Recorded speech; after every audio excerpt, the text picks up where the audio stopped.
welcome to this webinar. And today we're going to be looking at residential leases. So the title of the webinar is 10 Good Habits When Dealing with Residential Leases. I'm delighted to say this webinar is sponsored by Stewart, who again is supporting the legal profession with providing training and giving me an opportunity to explain some of the issues associated with residential leasehold conveyancing, the highlights and good habits, and also to indicate some issues that need addressing and perhaps some bad habits that some conveyancers have got into with regard to residential leasehold conveyancing. There are notes that accompany the presentation. There are also slides that you will be seeing. And if you have any questions or queries concerning anything that I have to say with regard to the webinar, you can contact me directly, or alternatively contact Stewart, Robert Kelly and Stephen Smith, who will ensure that messages, etc. are transmitted to me, and I'll endeavour to get back to you. Further, if you have any requirements with regard to indemnity policies, then of course contact Stewart. Both Robert and Stephen are available along with their staff. There are a number of staff that are available to assist with questions and queries concerning any of your needs with regard to indemnity policies. So what am I going to be talking about today, and what are we going to be dealing with today? The first thing I want to talk about today are some useful websites that are relevant to leasehold conveyancing.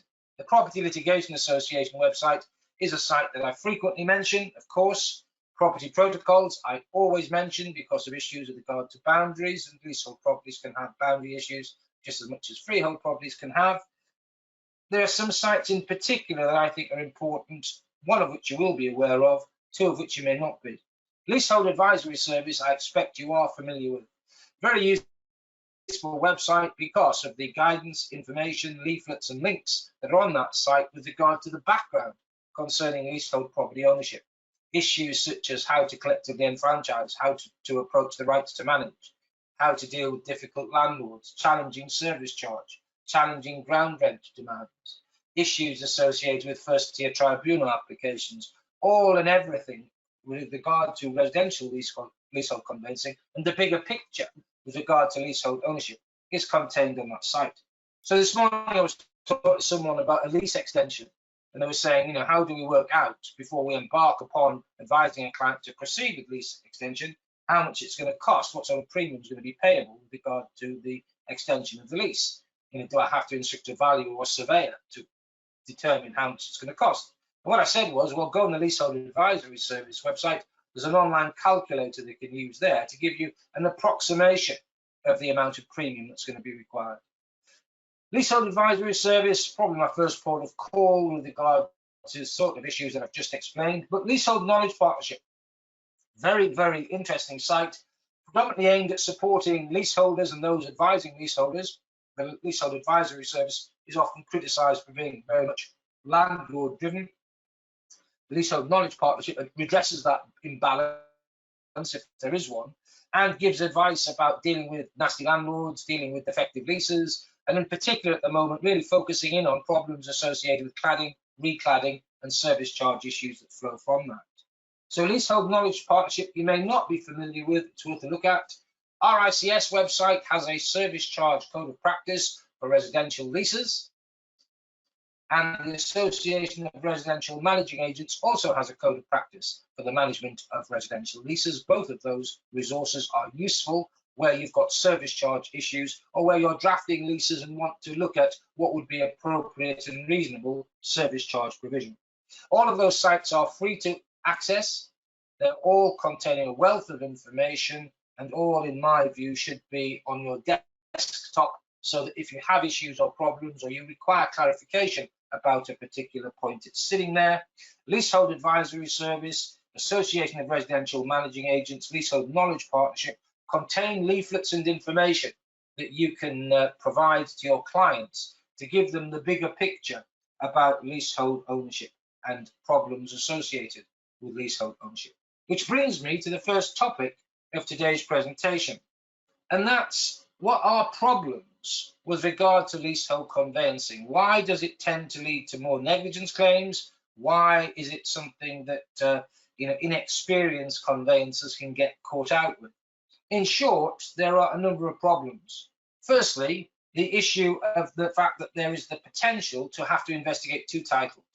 The leasehold title which your client is acquiring and considering consideration of the lease, and of course consideration of the superior title out of which the lease is derived, to ensure that there aren't any restrictive covenants that are being impacted upon courtesy of the granting of the lease, that consents where appropriate have been granted, for example from a mortgagee or from a superior landlord, and other issues with regard to the relationship between the superior title and the leasehold title which your client is acquiring.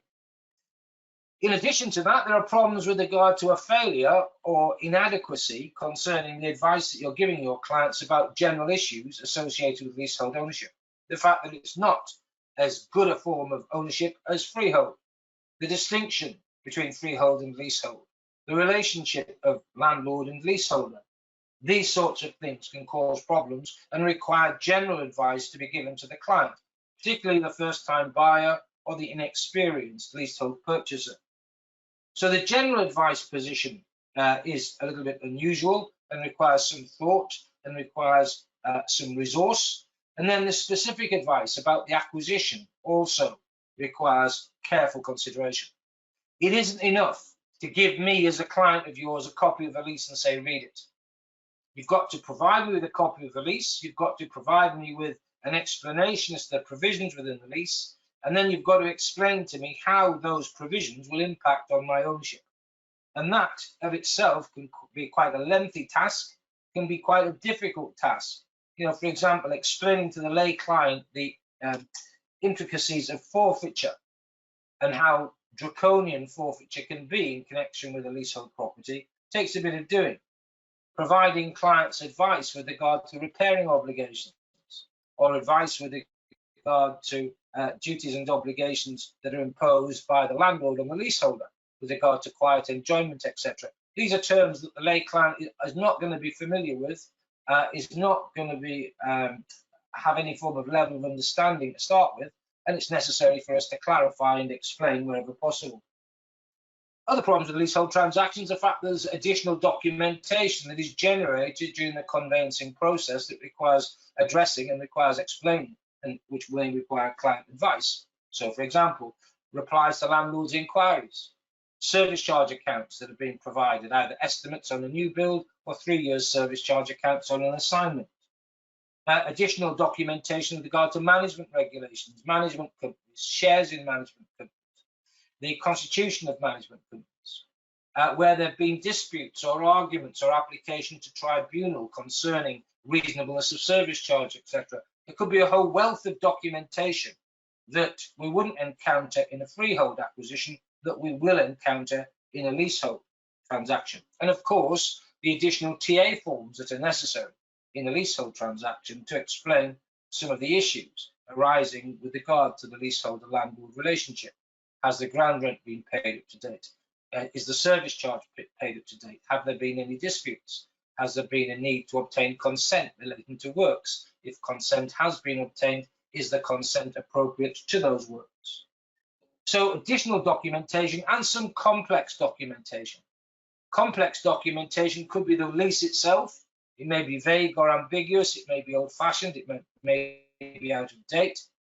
Or things like service charge accounts. If you've got a high-value flat in the middle of Knightsbridge, where there's a whole raft of services being provided by the landlord or a managing agent, then the service charge accounts could be considerable, involving significant amounts of money, in which case specialist advice would be required from an accountant to confirm that the accounts are in good order and make sense, as well as our own involvement in determining that the services that the landlord is providing are consistent with what the landlord is expected to provide courtesy of the lease. So all of those issues create problems, make life difficult, make the relationship that we have with our client quite difficult, in that we're explaining terminology the client may not be aware of. We are explaining documentation that even an experienced client that's bought freehold properties in the past is not going to be aware of and may not understand. And the whole vast amount of additional documentation of itself can create problems.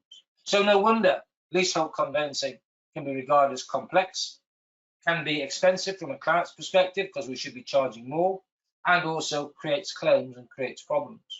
From an indemnity perspective, from a title indemnity perspective, and from the perspective of Stewart Title, as far as leasehold conveyance is concerned and the lease itself is concerned, I'm right, Robert, in suggesting that as far as the lease is concerned, a defective lease is not a title indemnity issue, but there are issues with regard to leasehold conveyancing for which indemnity policies are available. I'm thinking about protecting mortgagees, dealing with missing landlords, and issues with regard to other problems that perhaps title indemnity policies are available for.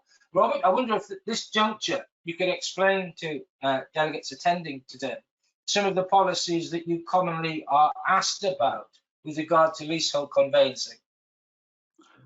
Yes, Ian, you're right. I mean, the strict line is that problems in leases are quite often just a bad commercial deal that somebody struck. So it's not an area of title insurance there. But obviously areas where the lease is deficient in protecting, say, the mortgagee, like having a mortgagee protection clause, that can always be covered by indemnity policy, give protection to the lender there and help the transaction go ahead. And obviously, where landlords can't be identified, we can look at a missing landlord policy there to enable the transaction to go ahead. So the idea is that which is insurmountable, we can try and look at giving you a policy for, but the fact that you don't like certain aspects of the lease is not something we can really help with. Yeah, I thought that. So if I had a situation where there were unknown restrictive covenants on, say, a landlord's title, that is something that you could deal with, and so any issues associated with the title out of which the lease is derived that could potentially impact or be detrimental to that leasehold title, that would be something you could cover as well. Yeah, exactly. Those are title defects, and as you said earlier, we are looking at 2 titles here. And with regard to the freehold title that you're inheriting, we can certainly look at providing cover there to protect you. From the landlord's point of view, all of our policies would normally cover tenants as well. So if it's the landlord who's rectifying the title, then tenants would be entitled to claim under the policy as well if they suffered loss. Yeah, I follow that. Thank you for that, Robert. That's very kind. In this next slide, I talk about information or advice. And again, from a conveyancing perspective and from my experience of dealing with conveyancers, undertaking conveyancing and dealing with professional indemnity insurers, there seem to be 2 schools of thought. Am I, as a conveyancer, simply providing information to the client and then saying to the client, look, it's your choice? Or am I then exploring advice, giving advice and providing explanation? Hopefully I'm doing the latter. So I should be providing information to my client, giving advice where advice is appropriate, and giving explanation with regard to the process, the documentation, and my role. So as I mentioned on slide here, this idea about providing information, providing an explanation with regard to conveyancing process and the information that's produced, and giving advice is important. Now, advice about the commerciality of the transaction is an interesting one. Generally speaking, as a conveyancer, you're not expected to give advice about whether this is a good or bad deal or this is a good or bad lease as far as the commercial aspect is concerned. So let me put that into context and give you an example. Ground rent, okay? If the ground rent to a property is £550 per annum, it's not for me as a conveyancer to say to you, I think that ground rent is excessive or is unreasonable, or the ground rent is a bargain given the locality. But what I am expected to do is to look at the ground rent provision and to see if there's anything in that provision that could impact on you and your future ownership or future marketability or valuation of the property that you're acquiring. So, for example, if there's ground rent review provision, then I should be looking at that and saying, well, yeah, from a commercial perspective, we don't know what that ground rent will be reviewed to in 2031, and therefore that creates some vulnerability for you. Either because you'll be the owner in 2031 and you don't know what the ground rent will be reviewed to, or you're going to sell the lease and any buyer is going to look at it and say, well, I've got a problem here because the ground rent's going to be reviewed in 2031 and I don't know what it's going to be reviewed to. Sometimes you'll have a situation where the deal is so bad, the amount of ground rent is so ridiculously high, the purchase price that you're paying is entirely unreasonable and exorbitant.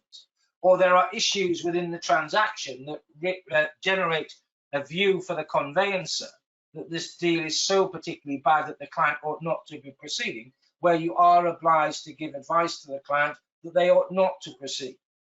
But generally speaking, you are acting on instruction.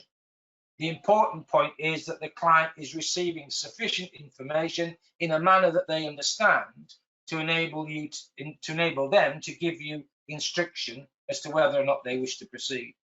So all of these things, I think, are very important. It isn't a question of just acting as a mailbox. There's a lease, read it. There the service charge accounts, have a look at them. There the management regulations, just familiarize yourself with them. It's not enough to do that.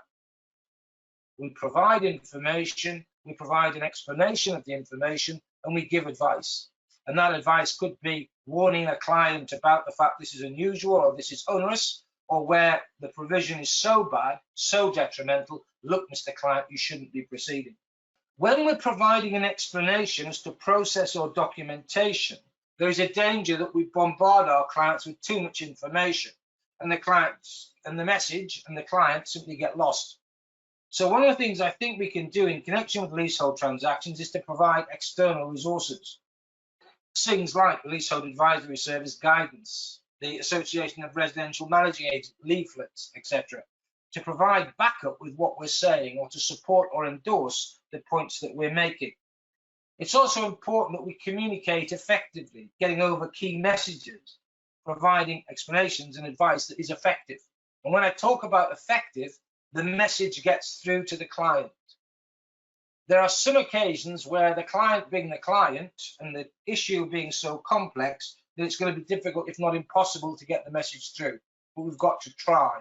And to do that, may involve us in providing our client with an email from us, explaining the position, and then some information or guidance note from the Leasehold Advisory Service about issues, for example, dealing with unreasonableness of service charge.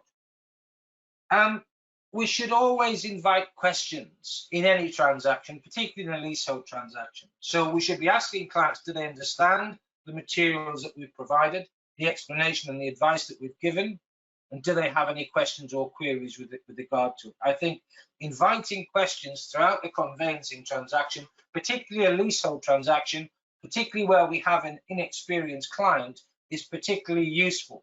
Useful for the client, obviously, in that they may have questions that they wish to ask, and useful for us in showing that we've attempted to ensure that the client understands, and we've invited the client to have an opportunity to say they don't understand or they require clarification. In this next slide, I've discussed what we should explain. And I again labour the point, the bigger picture, the fact that this isn't a freehold, the fact that the concept of leasehold has detrimental features, the fact that we've got a term that is declining and therefore potentially a value that is declining, the fact that we've got to deal with a third-party landlord who may be reasonable and a delight to deal with, but on the other hand may be a profit-seeking monster who has no interest at all in the care or custodianship of leaseholders and little or no care about the building other than preserving his or her investment.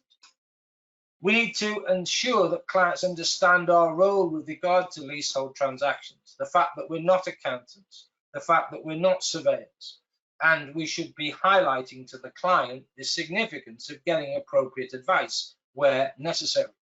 So let's just think about a surveyor for a moment. If there's a reserve or sinking fund, we are not, as conveyancers, going to be in a position to advise our client whether a reserve or sinking fund is adequate or otherwise. With regard to other issues with regard to survey, state and condition of the property and the repairing obligations imposed on landlord or leaseholders within the lease, and how that impacts on the state of repair of property, we're not going to be able to give advice on. So we've got to be advising our client of the need to have survey and valuation. If our client is having a survey, then I'd always recommend a level 3 survey, and I'd always, in an ideal world, like the surveyor to see a copy of the lease and the service charge accounts, to comment on them, to identify if there are any issues in either or both that are significant that the client needs to be made aware of. Of course, the client needs to be aware of the lease. It's quite staggering. Over the years, I've acted for landlords who bought freehold reversions as investments, and they've looked at leases and seen that landlord's consent is required for alterations, etc. And they do a sort of trawl of the investment they've just acquired and ask leaseholders if they've carried out any alterations. And where leaseholders, as they frequently do, volunteer that they have, then ask about, well, can we see landlord's consent? And even at that point, you get leaseholders who aren't aware of what's coming next and who blindly provide information that the landlord's consent wasn't obtained. Always remember, famously, I dealt with a matter on the outskirts of Huddersfield, but always remember, and landlord that had acquired this investment wrote to leaseholders saying, have you carried out any alterations? And if so, can I see the consent of the landlord that was provided at the time? And this lady wrote back and said that she'd had a garage built and that she didn't have any formal consent or approval from the landlord, but that her nephew was a bricklayer on the scheme when the houses were built. And she asked him if it would be all right, and he said no problem at all. So that was quite an interesting response. The landlord's attitude wasn't at all accommodating and said you need retrospective consent. And as I recall, demanded £2,500 from that particular leaseholder for retrospective consent with regard to the garage that had been built, notwithstanding her nephew, the bricklayer, saying it would be all right, auntie. So things like that are important to make sure that we look at the lease, provide the client with a copy of the lease, provide the client with a translation of the lease, and that we advise clients about the repairing obligations, the need for consent for alterations, the draconian forfeiture provision, if there is one, the extent of the demise, the term, the requirement to pay ground rent, the obligation to pay service charge, the obligation to pay insurance. Just speaking to someone this morning about a block of flats where the insurance premium had rocketed, meaning that contributions previously from leaseholders ran at between £100 and £140 a year, now running at £2,500 a year. Why? There are fire safety issues with regard to this particular building that haven't as yet even been addressed, never mind remedied, and the insurance company is jumpy. The insurance market is jumpy in any event. So explaining the content of the lease to the client is important. Relating the content of the lease to client objective is important. And in the past, when we've been doing webinars with Stewart Title about residential leases, we mentioned the Airbnb problem. You know, a lot of people buying flats think, well, when I go to visit my parents in Sardinia in the summer, I'll be able to go let my flat out and generate a nice little income as a consequence. Well, the answer, generally speaking, with regard to most residential leases is great idea, but sorry, you can't, because of the numerous covenants within the lease that would preclude you. Covenant with regard to use, covenant with regard to trade or business activity, covenant with regard to doing anything which would constitute a nuisance with regard to neighbouring leaseholders or indeed the landlord. All of these things are going to preclude Airbnb letting. The duties and obligations of the landlord and the client are important, particularly the fact that there is statutory constraint and statutory protection for leaseholders. And again, this morning I was doing a presentation and someone was asking me about rent charges, and I was explaining that rent charges are in essence the freehold equivalent of service charge in leases, but that with service charge in the context of a lease, residential lease, there is statutory protection for leaseholders. The service charge has to be reasonable, has to be at a reasonable cost and reasonably incurred. Leaseholders have to be notified about their statutory rights. This sort of thing affords protection for leaseholders that isn't available for persons that are under an obligation in a freehold context to pay rent charges.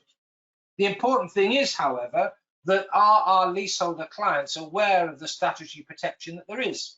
So administration charges must be reasonable. If they're not, then the leaseholder can challenge by application to first-tier tribunal. Service charge, no matter what the lease says, must be at a reasonable cost and must be reasonably incurred, and works done must be done to a reasonable standard. First-tier tribunal has jurisdiction to determine whether that is the case. If the tribunal determines that reasonableness has not been complied with, then the service charge is not due and owing. In addition to that, if the landlord doesn't serve the appropriate statutory notice on leaseholders with regard to their rights to challenge service charge, the service charge is not due and owing. Ground rent demands. Ground rent demand has to be in statutory form for a ground rent to be payable. Again, important that clients are aware of this fact. Now, I'm not saying you write a 150-page essay to the client explaining the vagaries of collective enfranchisement, the right to extend, the right to manage. I'm not saying anything like that. What I am saying is there are resources that you can draw your client's attention to that will provide them with the background about statutory protection, about statutory entitlements, such as the right of first refusal, the right to manage, the right to consult with regard to service charge items, where the item is going to cost more than £250 in a service charge year. So I'm not increasing the burden on you with regard to the provision of information. What I am saying is we've got to open up the doors to resources that can be utilised and referring our client to the room where the information is located, or more accurately and more reasonably, the website. On the issue of advice, we've got to give advice on documentation, particularly where leases are vague or ambiguous or are defective. And it's not enough simply to tell the client, hey, this is a bad lease, and we don't really know what the extent of the demise is. We don't really know what the repairing obligation is. And there's areas of the building where both the landlord and potentially a leaseholder are obliged to carry out repair. It's not enough to do that. We've got to explain to the client the significance of that.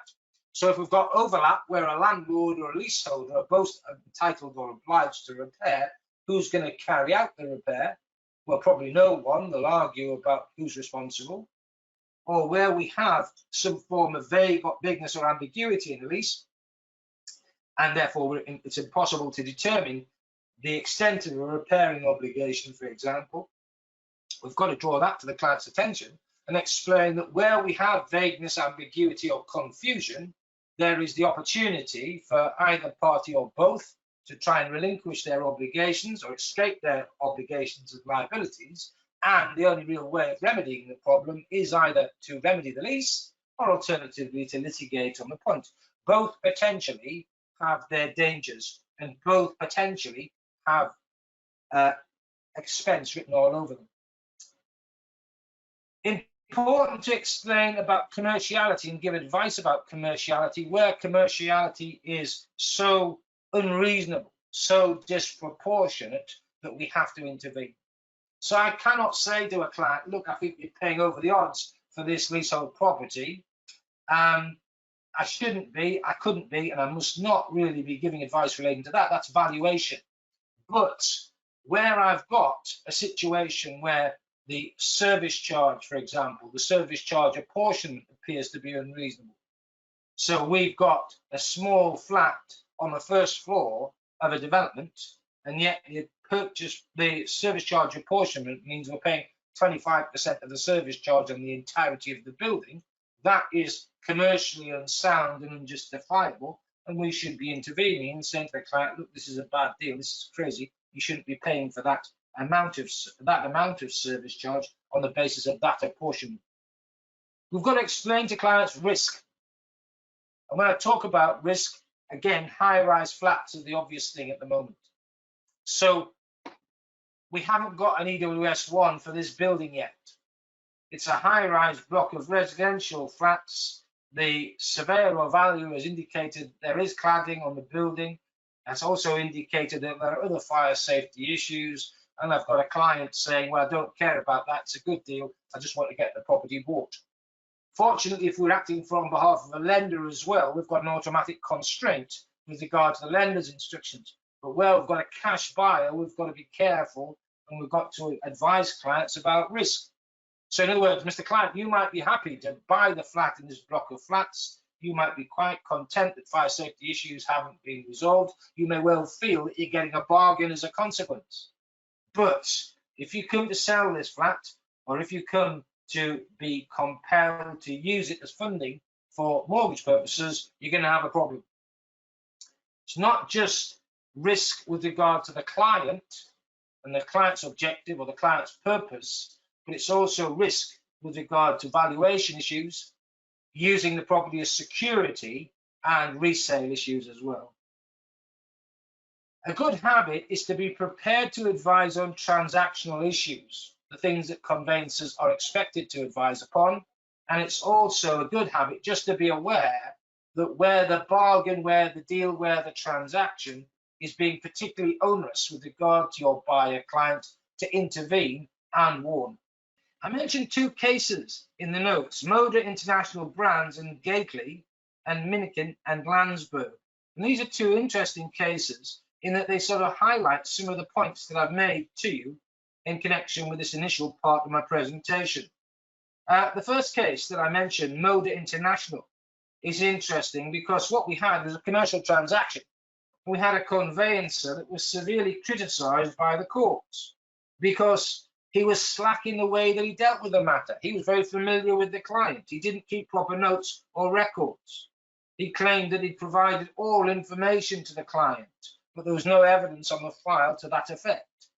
He didn't pass relevant documentation to the client and explain to the client the significance of it.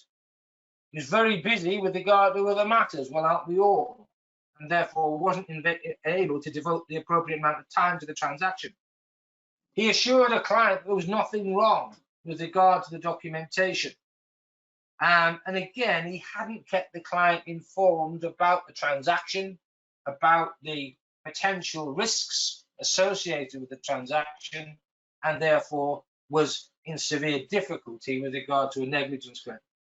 The next case that I refer to is Minkin and Landsberg, a 2015 decision. This case highlights the duty to explain in connection with conveyancing transactions and the need to carry out instructions and tasks which have been instructed to undertake, or which a normal conveyancer, a reasonable conveyancer, would undertake, to proffer advice which is reasonably incidental to the work that is being done, and warn inexperienced clients of risks which are apparent to the solicitor but not to the client. Brilliant case for highlighting how we deal with first-time buyers or clients that have owned freehold property in the past that are downsizing into a leasehold flat or apartment, to be careful to make sure that we're setting out to the client the bigger picture with regard to the transaction. In the second part of my presentation, what I've done is looked at provisions within leases that cause problems. And again, I emphasize that we identify key provisions within the lease that are potentially onerous or that will impact on client objective. To explain what the provision is, to provide an explanation as to its significance and the impact on client objective. A good habit is to explain to the client the dangers of non-compliance with covenants within the lease as a prerequisite to talking about issues such as forfeiture. So important to explain the extent of the demise so that the client knows physically what he or she is buying and knows the extent of the repairing obligation, or the physical extent of the repairing obligation. To highlight how the lease deals with car parking, if car parking provision is included within the lease, and to highlight to the client the obligations that are imposed on the client with regard to repair.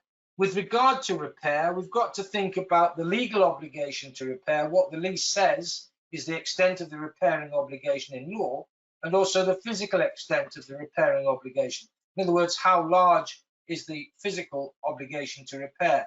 Do I have to repair the flat and the balcony? Do I have to repair the garage that is separate to the flat but treated as part of the demise? What does the landlord have to repair, common parts and structure? What do other leaseholders have to repair? So we need to be careful, and our watchword with regard to repairing obligations should be that our client, the leaseholder, should be undertaking repair to maintain the status quo, not to improve or renew the demise, such that the landlord will get something better than he gave when the lease was originally granted. Therefore, I think from a leaseholder's perspective, where there is an obligation to repair, We don't want to be obliged to renew, and we don't want to be obliged to improve.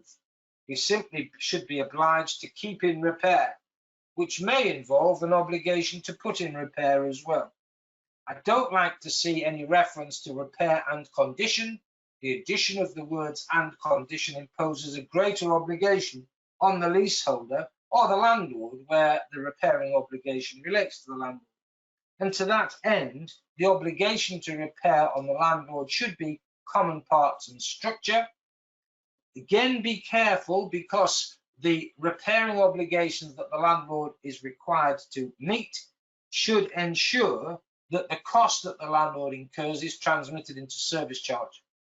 Where you have a situation where a landlord is obliged to repair, but not obliged to or not entitled to recover costs by way of service charge, there is a disincentive on the landlord to carry out the repairs necessary. I mention in the notes some issues with regard to use, and user covenants are normally fairly straightforward in residential leases. They will normally facilitate the use of the premises or use of the demise as a private dwelling house, but they could specify that the apartment or flat is to be occupied by a single household. They could limit the number of occupants, and they could preclude activity, as we mentioned earlier, such as Airbnb letting. Important that we know client objective, important that we ascertain that the user covenant will facilitate that objective, and important that we ascertain that there is planning to facilitate that objective, or certainly planning permission has been granted to enable the intended use to be achieved and not amount to breach of planning permission. Where we've got premises that can be used for commercial or mixed use activity, again, the client needs to be aware of the significance of that, and we need to trawl the lease to see what additional protection is afforded to leaseholders with regard to nuisance, etc. Do watch out for covenants in superior titles to make sure that there aren't covenants that will restrict use and that the user covenants in the lease could be contrary to. We don't want to acquire a flat and then find out that our landlord is embroiled in litigation with the freeholder in connection with a breach of covenant. In those circumstances, if our landlord is unsuccessful, then we could find ourselves in a flat with a covenant that cannot be complied with. In those circumstances, you're going to think, well, yeah, we've got a right of action against the landlord in those circumstances. Where we've got a defeated landlord in a restrictive covenant action, there is a risk that that landlord goes into liquidation or goes into administration, meaning that any claim that we have against them is likely to disappear. So as far as user covenants are concerned, just be careful and make sure they achieve client objective. The lease will normally contain some form of regime relating to alterations, will normally permit non-structural internal alterations of a minor nature, the removal of partition walls, etc., may completely preclude anything that would impact on structure or anything that would impact on external features of the building or impact on landlord's value of reversionary interest.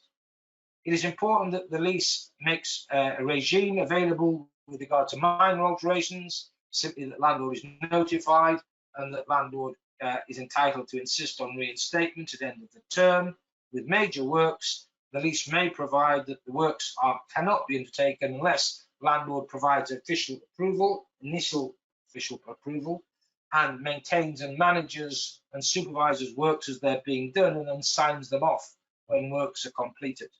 Client needs to be aware of the regime relating to alterations, needs to be aware of the fact that planning permission may be required in addition to landlord's consent, and we should be limiting the scope of our retainer where a buyer client is intent on carrying out alterations to the flat or apartment, limiting our role or responsibility to advise the client about the mechanism for achieving landlord consent and nothing further, so that we alleviate any responsibility relating to construction issues or planning issues relating to the proposed works.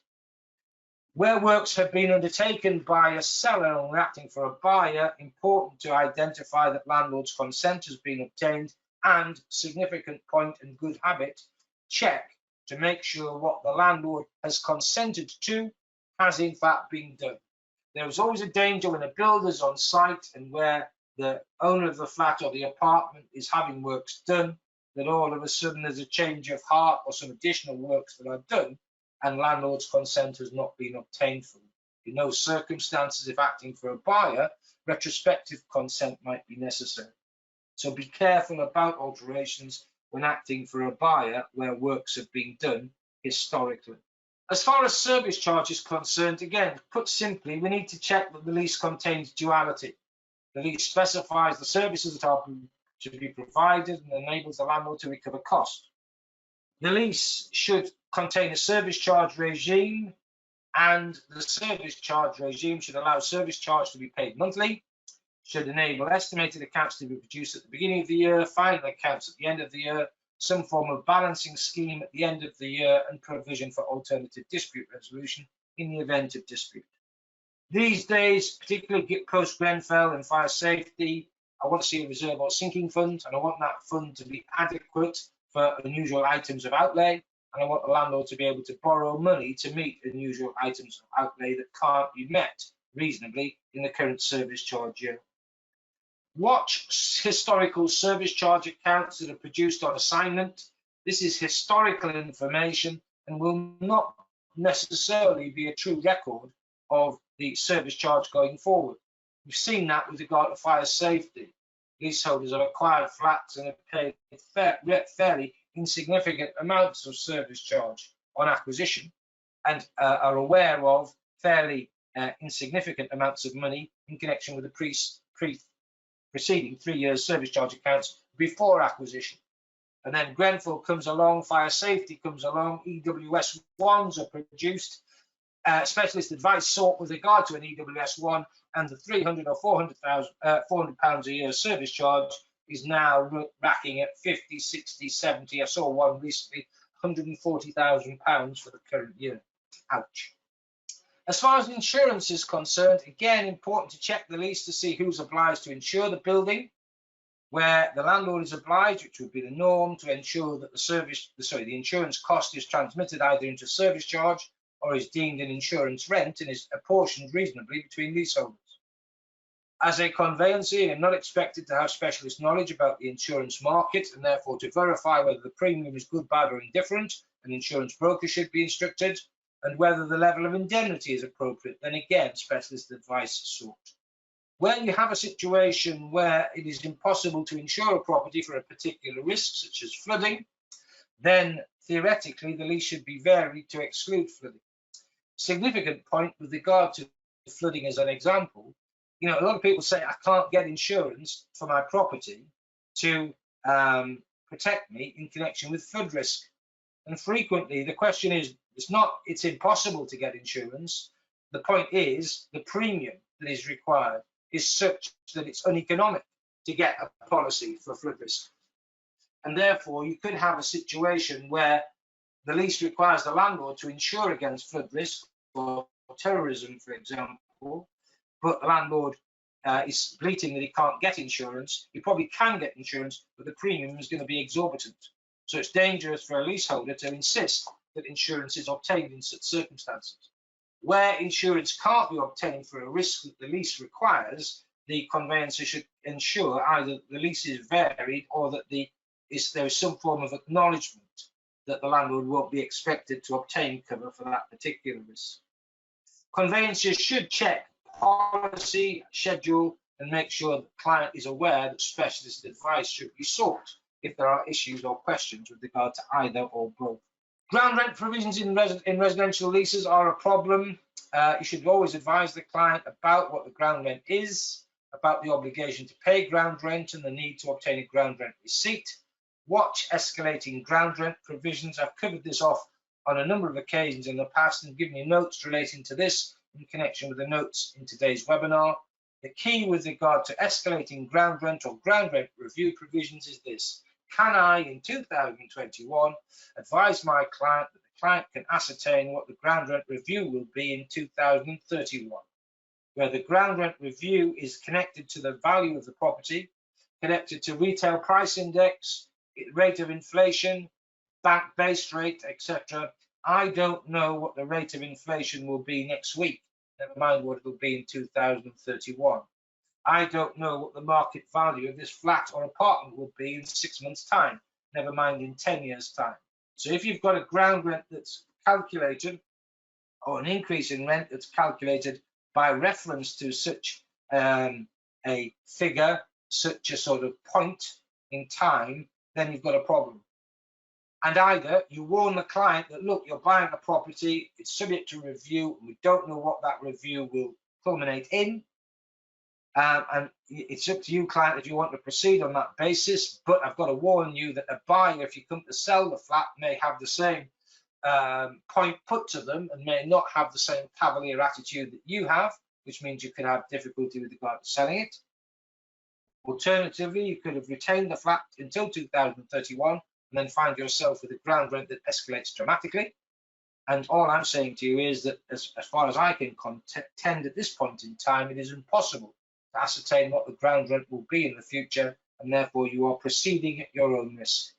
Other key clauses I've talked about: rent suspension, rent reinstatement provisions. Again, just make sure that, and leases are often very unusual with regard to rent suspension, rent reinstatement provisions. Make sure that you read them and advise the client about the content.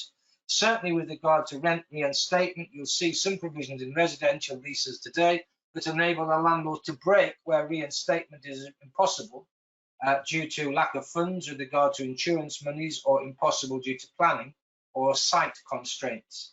In which case, if there is to be a landlord break, lenders insist that there is a reasonable apportionment of site value insurance monies, so that leaseholders get a fair share of the monies that are derived from the insurance company or from site value.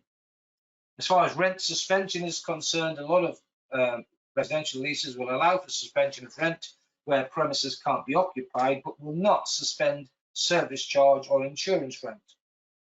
The reason for that is the landlord will still be insuring the site and may be incurring expense, security, for example, for the site, even though the site is a burnt out wreck, and there's no way in a million years anyone within the block of flats is going to be able to return to their property soon. Alienation provisions, again, just make sure, please, that the alienation provision is either a simple obligation on the part of the buyer to give notice of assignment and notice of charge to the landlord, or where a landlord requires a direct covenant from the buyer, the buyer is happy to provide that direct covenant, and the buyer and the seller's conveyancer are both aware that the landlord's costs will need to be met. Or be aware that sometimes you'll have a situation where the lease is a bit old-fashioned and requires a formal license to assign. Again, the alienation provisions in a residential lease need to be checked, the mechanics need to be checked, and you need to be able to confirm that you, as a buyer, will be able to comply with them at completion. Forfeiture clauses, check them. Advise the client of the significance and importance of forfeiture, and the fact that this isn't just an archaic provision within a lease that has no value and no merit and no use in 2021. Residential leases are being forfeited, not a lot, but they are being forfeited from time to time due to breach of covenant. And relief from forfeiture is available for leaseholders, but if a leaseholder has not behaved equitably, then relief from forfeiture will not be available to them. Watch out for forfeiture provisions that apply where you have tenant insolvency or leaseholder insolvency. Such a provision will not be acceptable to a lender on the basis that they lose their security where their borrower client becomes insolvent. With regard to lease term, be careful. My golden rule and my good habit is where the lease term is less than 90 years, advise your client about the dangers of the lease term being less than 80 years and the implications with regard to the increase in premium where the term is 80 years or less. So I always say, as my trigger is 90 years, because in 10 years' time, we're going to see a situation where the term is reduced to such an extent that the amount of premium that the landlord requires rockets. And if you want to actually see that in action, go to the Leasehold Advisory Service website online calculator and put some figures in. You'll get a shock. Amount of premium required year 85 as opposed to amount of premium required year 75. I talk about the formalities of residential leasehold conveyancing. You need to register leases. A lease with a term in excess of 7 years needs to be registered. Doesn't have to be registered with an absolute title, but simply requires registration. The need to comply with the prescribed clauses, standardised front sheets on a residential lease, and a conveyancer in a good habit is to check that the prescribed clauses are consistent with the main body of the lease. If you're drafting leases, the lease itself and the prescribed clauses have to be consistent with one another. If you're acting for a buyer, you need to check. And also, of course, check the lease and the prescribed clauses to ensure there isn't anything there that will impact on client objective. Other formalities, we talked about notice of assignment, notice of charge, and consent to alterations. Where the lease requires notices to be served, comply with the lease. Be aware that there will be a cost implication and money is due to the landlord. Such costs are administration charges, which are subject to the test of reasonableness, which I mentioned to you a little earlier. Advice on fire safety issues. I'm not going to dwell too much on this, to be honest with you, but it's an important area that needs careful consideration, and there are a number of good habits to adopt that I want to share with you. Firstly, why is this a risk area? Well, because we are under a duty to advise clients about risk, and where we're acquiring a flat where fire safety measures have not as yet been put in place or are temporary, or where EWS1s have not been obtained, or where additional information relating to an EWS1 is not available, then there is client nervousness. Obviously, living in a flat where there's fire risk can't be particularly pleasant. There is investor nervousness on the basis that what's happening to the value of high-rise flats and apartments, even if there are fire safety issues, on the basis that people are perhaps not as comfortable as buying high-rise flats and living in high-rise flats as they used to be. So there's market nervousness and lender nervousness as well. Combine that with the fact that EWS1s are difficult to get due to the lack of specialists that are able to provide the appropriate certificates, and we've got a problem on our hands. There are valuation and survey issues, but the important point I want to make, and the good habit I would suggest here, is that the EWS1 and the content of an EWS1 should really be provided to a valuer or surveyor to comment on it. As a lawyer, as a transactional property lawyer, the EWS1 isn't a fire certificate. It is simply a report by someone entitled to make the report to determine if there are fire safety issues.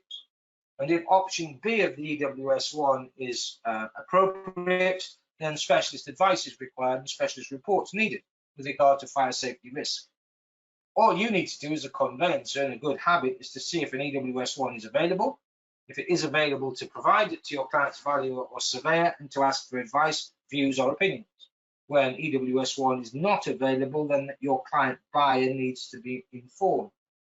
I think we should be limiting the scope of our retainer with regard to leasehold acquisitions of high-rise flats, to explain that we're not in a position to give advice relating to fire risk and ancillary issues, and that all we can do is say to our client that there is a risk of increase in service charge, and that there is, courtesy of the service charge regime within the lease, a risk that the leaseholder will be liable for service charge costs relating to fire safety in a service charge year, rather than the risk being spread out because the lease does not allow the landlord to borrow money, or for a reserve or sinking fund to be utilised because there isn't one.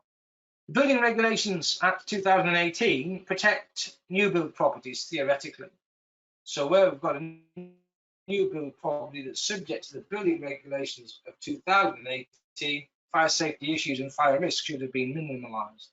The Building Safety Bill, when it becomes law, will again not necessarily reduce risk, but provide a regime for managing the costs associated with fire safety. In essence, a new type of service charge relating to fire risk will be implied into leases, requiring landlords to be reasonable with regard to expense, but then compelling leaseholders, assuming the landlord has been reasonable with regard to expense, to reimburse the cost that the landlord incurs. The EWS1 should be obtained by the building owner and is meant for the building owner's eyes and use. But it can be, if available, made available to the seller and then made available to the buyer and the buyer's surveyors and valuers.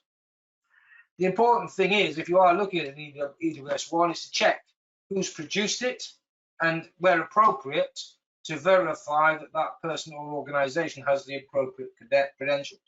To understand that an EWS1 has a lifespan of 5 years, and to understand and appreciate that the EWS1 is not a fire safety certificate, it is simply a statement with regard to some fire safety issues relevant to the building, and where the EWS1 is completed and option B identified, additional information by way of separate report is required.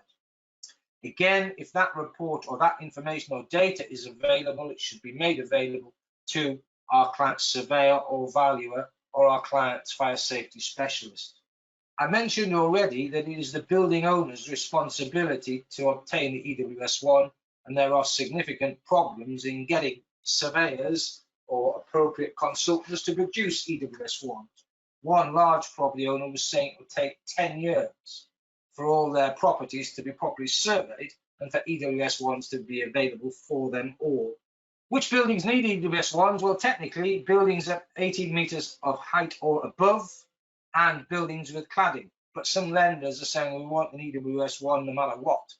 So again, you've got to look at lenders' instruction. And a good habit with regard to high-rise flats is to check carefully lenders' instruction and to liaise carefully with with buyer, valuer or surveyor as to the content of EWS1 and any supplementary evidence or documentation.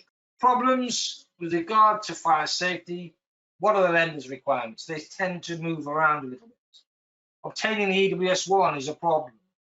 The role of the conveyancer and what we do is a problem. Increasing service charge or an inability to assess what service charge will be going forward, major problem, and increased insurance premiums, a problem as well. So really, it's a pretty brave buyer that says, hey, I'm happy to take on a high-rise apartment where there are fire risk or fire safety issues relating to the block within which that apartment is situated. In this slide, I've checked the advice that you should be giving to clients.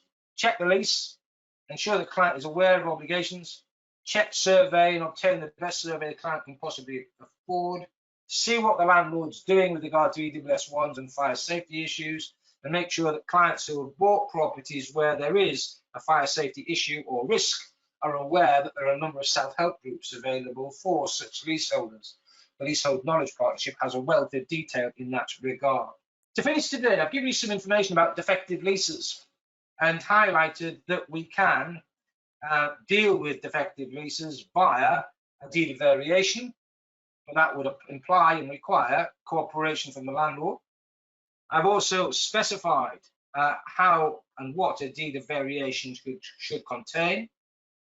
I've highlighted the fact that if we have a landlord or developer that's a signature to the leasehold pledge, then we should have a landlord that is more accommodating and more willing to listen with regard to variations to defective leases, where the defect is something that the pledge relates to, ground rent being the obvious thing. On that point, the suggestion is that a escalating ground rent provision that doubles every 10 years or whatever should be changed to a ground rent review provision where the review is linked to the retail price index. The point I made earlier about having some form of indices that means we can't actually determine what the ground rent will be reviewed to is much an issue here as it is in normal circumstances. I don't like the way the pledge sort of says, well, yeah, the ground rent can't double anymore, but the ground rent can be reviewed to the retail price index at the point of review. Because as I mentioned earlier, what will be the retail price index in the year 3031? The other point that I made there is that there's a requirement to have complaints procedures, mediation systems, and that in blocks of flats there should be support for collective enfranchisement. The pledge details what should happen with new leases and old leases. And then I mentioned the Landlord and Tenant Act 1987 and the fact that Section 35 and 37 of the Act give an opportunity for an application to be made to first-tier tribunal to remedy defective leases. Section 35 is of limited jurisdiction and the lease must be defective. But Section 37 is of far wide-ranging jurisdiction, and it allows a defective lease to be varied where the majority of leaseholders or persons interested, management companies or landlords, consent to an application. So where you've got the majority of leaseholders wanting their leases to be varied and a landlord who says no, the majority would carry the day and the tribunal would have jurisdiction under section 37 to vary the lease. I've given you both section 35 and section 37 in the notes and on slide. I've also mentioned other methods of dealing with defective leases. If you're extending an old lease, you can modernize the lease or remedy the defect in the lease extension process. Some defective leases may fall foul of the unfair contract terms, although there's very little litigation on the point. And of course, if the defect relates to a restrictive covenant within the lease, then section 84 of the Law Property Act 1925 enables the land tribunal to vary or modify those restrictive covenants. To finish, I talk about the residential property tribunal and just highlight the fact that where you're making application to tribunal, first tier tribunal in the context of what we've been talking about with regard to residential leases, there is vulnerability. If you lose your application, you'll be liable for the other side's costs. Where a landlord is unsuccessful with regard to an application and is not able to recover cost, you can ask the tribunal to make an order that the landlord can't transmit the costs incurred into service charge. And a practical point about the residential tribunal, it is akin to a county court these days. So rules of evidence are quite strict, procedures are quite strict, and cost vulnerability, an issue that it didn't, which wasn't an issue in the past. To finish today, Robert, who's kindly sort of assisted today, giving advice about product availability, of course, is always available as business development manager of Stewart Title. So please contact him if you have any questions or any issues about product. If you have any issues about anything I've said, or you want clarification or amplification of any of the points that I've made today, feel free to drop me a note at my email address. All that's left for me to do is, on behalf of myself and IQ Legal Training and Stewart Title, to thank you very much indeed for attending today. I hope it's been of interest. I could spend a week talking about residential leasehold issues. I've in fact given you more than 10 good habits to think about with regard to leasehold conveyancing.